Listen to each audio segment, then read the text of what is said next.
This is behind the dirt.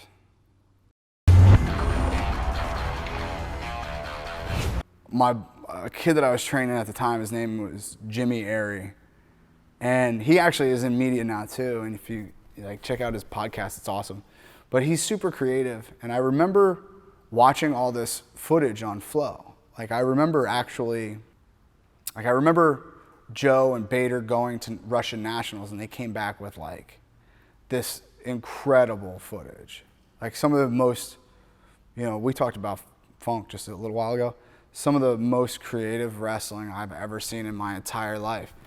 Guys like Lebedev and Otar Sultanov and, all these guys that were just, don't get me wrong, the Russians are incredible now, but 08, 09, 2010, they were unstoppable.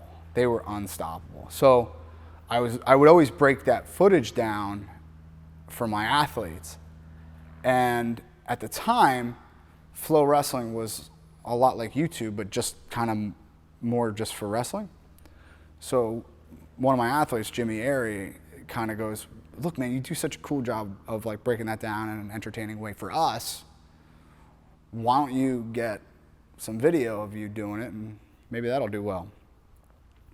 And I did, and I think he came up with the name Behind the Dirt too, if I'm not mistaken. And I remember the second Behind the Dirt, I had to give him full credit because it was his idea. But the first Behind the Dirt, they were very different. They were very paint by numbers style, and they were very long, and so as I got better at it, I learned to kind of whittle it down to 90 seconds to 3 minutes at the most, But the first ones were, God, I haven't watched them. They look wonky. I mean, think about it, dude. It was just filmed on an iPhone 4. I mean, it was filmed on an iPhone 4, in a room just like this with no lighting. It was filmed, by me walking up to the iPhone and just go boom, and not even having the good sense to edit that part out. It was just, it was as crude and as rough around the edges as you could get. Can you talk about some of your dummies?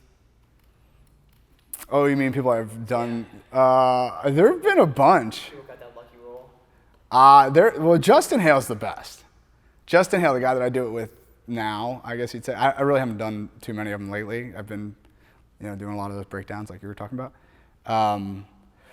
But I've had everybody, man. I've had everybody. And a lot of them, in the beginning, it didn't mean anything. It wasn't a big deal. So people were pissed. They're like, man, I got to stay after practice and do this. But now, I don't have to talk anyone into being my partner. I think it's because I don't know any more than any other coach, but I think I've found a way to speak in a way that people, A, can engage with, but B, understand quickly. Does that make sense? I think what happens a lot of times in any type of breakdown, if you're not engaging, if the person watching doesn't feel like you're talking with them, having a conversation with them, I don't think it comes off real well, So that's just my opinion. So the first ever Behind the Dirt, was it part of Flow? Yeah, so, I mean, yeah, I uploaded it to Flow because at the time, anyone could upload a video to FloWrestling. So yeah, I think the first one is on FloWrestling somewhere. Yeah. I don't know. I'm not saying I'm not doing them anymore, but I'm doing them more sparingly. I'm an ADHD kid, bro. I just got to move and do different things. And I'm not saying that I was stale on Behind the Dirt. That's not it. But I just something else shiny got my attention. And Talk about the building you use. It's or it just It does have a bit of a feel to it, doesn't it? Yeah, you know, it's funny that you say that because I think the best compliment that I ever got was Chael Sonnen was doing technique videos for us, and he walked into the gym that we shoot behind the dirt in. That's where we were shooting the technique videos. And he said, "Oh, this is where they shoot behind the dirt." And I was like, "I've made it. I've made it. I've made it. This is the coolest thing ever," you know? But yeah, it's just a place that happened to be right next to the old HQ. And the guy there, his name is Randy. He's awesome. It's his business. And he's kind enough to let us use the space when he's not using it. I love learning. I'm so fortunate because, I mean, dude, today I had Frank Chamizo, Malinconico, Evan Wick, all in the same room, and I was a student. I was not, I was trying to soak up as much information as possible. So the fact that any of these guys share ideas with me is amazing. Like, I'm so fortunate.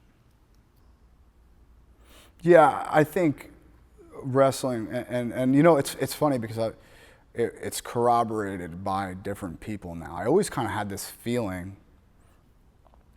that the way that you wrestled is very much an expression of your personality.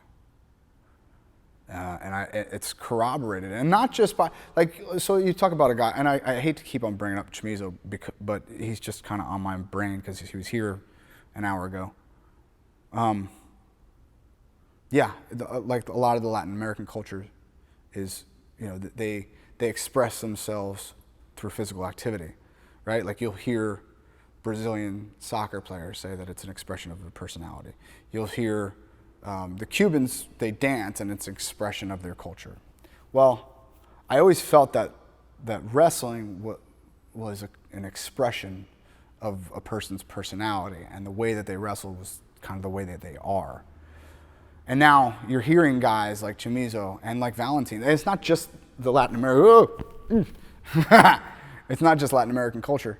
It's also like the Georgians feel that way too. Like, certain, like the Ukrainians feel as though they're not teaching you wrestling moves. They're teaching you how to be yourself on a wrestling mat.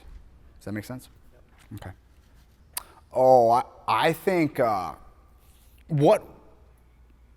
like I said, I truly, and I'm not just saying this because I'm on camera, I truly believe that one of the reasons I am alive is to bring wrestling to as many people as possible. So I think what Flow having the biggest platform in this country in the sport does is, at the end of the day, when you tweet at us, when you add us on Instagram or whatever, you can say whatever you want, but understand that you are talking to 10 dudes that love wrestling.